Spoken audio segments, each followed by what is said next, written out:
ईश्वर, समस्त दिव्य शक्ति, गुरुदेवों, परिवार व स्नेहितों को प्रणाम। माँ बागेश्वरी को नमन। मंचासीन प्रबुद्ध पटेल को प्रणाम। श्रोतागण को प्रणाम।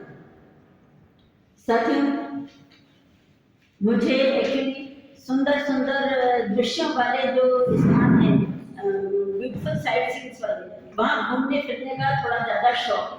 तो मैं रिटायरमेंट के बाद से अक्सर ऐसे ब्यूटीफुल साइट सीन्स वाली जगहों में जाती रहती हूँ।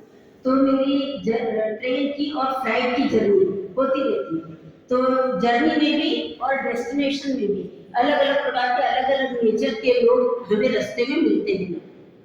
तो जब उनसे बातें करते हैं तो कुछ चीजें उभर के आती हैं। तो जो कुछ मैंने फील किया वो मैं बताना चाहती हूँ कि जैसे बच्चों के लिए कहते हैं कि पढ़ाई करने की इच्छा नहीं होती, खेलने की इच्छा होती है। तो ऐसे आज की जो न्यूली मैरिड गर्ल्स हैं, उनकी घर में जैसे खाना बनाने की इच्छा नहीं होती, होटल से पकड़ के खाने की इच्छा होती है, घर सजाने में मन नहीं लगता और किटी पार्टी में जाने की इच्छा होती है। ये ऐसी कुछ चीजें जिनको पेरेंट्स प्रॉब्लम के रूप में समझते हैं कि आजकल ऐसे चेंजेस हो रहे हैं।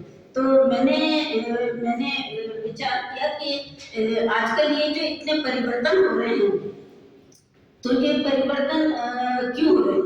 तो मैंने ये फील किया कि शायद हम लोगों ने कोई भी पीढ़ी बचपन से, जब बच्चे छोटे होते हैं तब हम लोग इस बात पर ध्यान नहीं दे पाते ज्यादा कि आवश्यकता क्या है और इच्छा क्या है।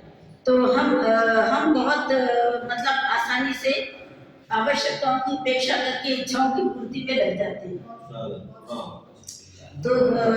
तो इससे फिर बाद में भले बुरे परिणाम सामने आते हैं। तो बेटर ये है कि थोड़ा सा बच्चा समझदार होता है तो हमें आवश्यकता और इच्छाओं के बीच का फर्क उससे समझाने का प्रयास करना चाहिए कि आवश्यकताओं को पूरा किया जाना क्यों जरूरी है और इच्छाओं को टाला जा सकता है तो उनको इग्नोर करना क्यों जरूरी है। तो आज मैं उसी फर्क पे थोड़ा सा बताना चाहूंगी कि जैसे आवश्यकताएं हैं, तो आवश्यकताएं साथियों शरीर की पूर्ति के लिए है और इच्छाएं मन की पूर्ति के लिए, जिनको टाला नहीं जा सकता। और आवश्यकताएं शरीर की पूर्ति के लिए वो तो सर्वाइवल का ही प्रश्न उठ जाता है, तो इसलिए वो तो जरूरी ही है। अब जैसे भोजन है तो दाल चावल रोटी सब्जी, ये तो आवश्यकता में आते हैं। लेकिन अगर हम मीठा नमकीन कचौरी समोसा और पिज्जा बर्गर इन चीजों की बात करते हैं तो मन की इच्छाओं में आगे जिसको टाला जा सकता है। इसी तरह से साधारण वस्त्र पहनते तो वो आवश्यकता है, लेकिन अगर हमें ब्रांडेड ही चाहिए 5,000 का, 11,000 का, 21,000 का, जाने कितने कितने महंगे, तो वो इच्छा है जिसको टाला जा सकता है। इसी तरीके से 1, 2 कमरों के 3 कमरों के मकान में अगर हम रहते हैं तो वो सब हमारी आवश्यकता है, जरूरी है। लेकिन अगर हम 2 व्यक्तियों के लिए भी अगर हम बंगला हवेली इसकी चाह करते हैं तो वो इच्छा है। तो इच्छाओं को इच्छाएं ऐसी चीजें जो ना जायज है जिनको टाला जा सकता है, और आवश्यकताएं ऐसी चीजें जो जायज है जिनके बिना नहीं रहना जा सकता। और आवश्यकताओं की पूर्ति से इंसान संतुष्ट हो जाता है, जबकि इच्छाओं की पूर्ति से मन और लालची हो जाता है। एक इच्छा पूरी होती है तो दूसरी जाती है, दूसरी पूरी होती है तो तीसरी जाती है। इच्छाएं तो अनंत है, तो वो मनुष्य को संतोष नहीं होता। और जैसे आवश्यकताओं की पूर्ति से इंसान सहनशील बनता है और इच्छाओं की पूर्ति से और जिद्दी बनता है और क्रोधी बनता है, क्योंकि एक पूरी होने के बाद दूसरी जाती है और अगर वो पूरी नहीं होगी अभी तो जिद सवार हो जाती है, क्रोध भी आता है।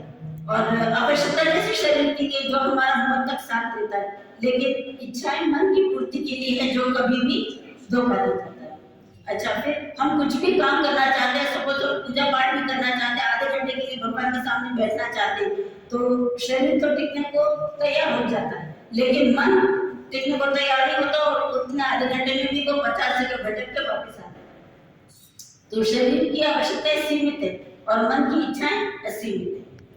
और जैसा हम शरीर की आवश्यकता पूरी करते रहते हैं तो स्वस्थ बना रहता है, लेकिन मन की इच्छाएं पूरी करते हैं, ये चाउमीन और पिज्जा और बर्गर और जाने तो वो सब पूरी करते हैं तो उससे बीमारी होती है। इसीलिए शरीर की आवश्यकता पूरी करना जरूरी है। इससे समय धन शक्ति सबका सदुपयोग होता है, जबकि मन की इच्छाएं पूरी करते हैं तो समय धन शक्ति सबका दुरुपयोग होता है और बाद में दिक्कतें झेलनी पड़ती है। तो हर दृष्टि से अगर आवश्यकताओं की पूर्ति करते हैं तो हर दृष्टि से संपन्न होते हैं और इच्छाओं की पूर्ति करते हैं तो हर दृष्टि से विफलता की तरफ ही बढ़ते हैं। तो अगर हमें हेल्दी वेल्दी एंड वाइज रहना है, लाइफ में सक्सेसफुल बनना है, तो हमें आवश्यकताओं की पूर्ति पर ही ध्यान देना चाहिए, इच्छाओं की पूर्ति पर ध्यान नहीं देना चाहिए। और मन की इच्छाएं तो ऐसे घोड़े हैं जो आपको कभी भी गुनाहों के दलदल में फंसा सकते हैं, इसलिए उनकी लगाम कस के रखना जरूरी है। और लगाम कसने के लिए सामने मजबूत लक्ष्य होना चाहिए जो आपके मन को बांध सके।